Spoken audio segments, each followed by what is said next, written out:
Jangan main-main. Dia besar ni. Jarang dosa hak Allah kata kalau buat aras bergegar. Minum arak tak gegar arah. Dosa tapi tak ada sebut orang minum arak arah gegar. Berzina tak gegar arah. Mencuri tak gegar arah. Tapi sebut bab minta cerai bergegar aras. Jangan main-main. Besar. Arah ni makhluk yang paling besar. Faham? Dalam kuatang ni hak paling besar sekali benda bangunan. Stadium kan? Tak? Tu besar kali. Maka makhluk Allah ada yang besar-besar, ada kecil-kecil. Hak kecil-kecil kita lah. Hak paling something. Hak besar kursi. Kursi itu makhluk Allah. Nabi cerita kursi ni nak bandingkan dengan 7 lapis langit dan 7 lapis bumi. Kursi itu seperti sebentuk cincin yang dilempar di tengah padang.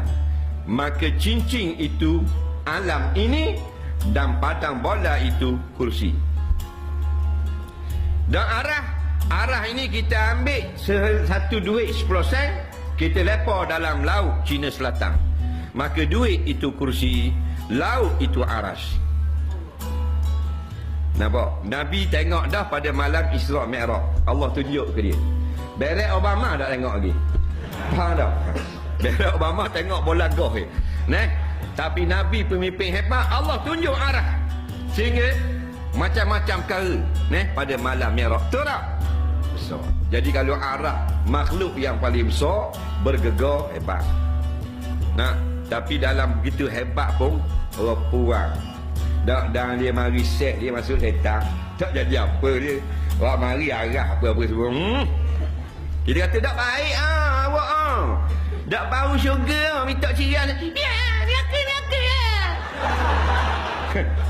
Dah masuk setan kau. Orang puang. Tapi bukan hak sini lah. Hak kuat tu. Belah-belah baluk tu dah. Kalau sini 2 kali 5 je. Pasal jawab minta maaf kan nak kata rapuang. Rapuang ni dia lemah. Betul tak? Dia lemah. Bila lemah, ngosek atu suka ke dia. Batu histeria ramai puang ke ramai lelaki? Puang. Kita tanya Tok Bomo Darus Syifa, ustaz-ustaz hak berobat histeria apa semua. Hak berobat jenis masuk iblis, masuk jin. Dia kata hak mana lelaki puang, hak mana ramai.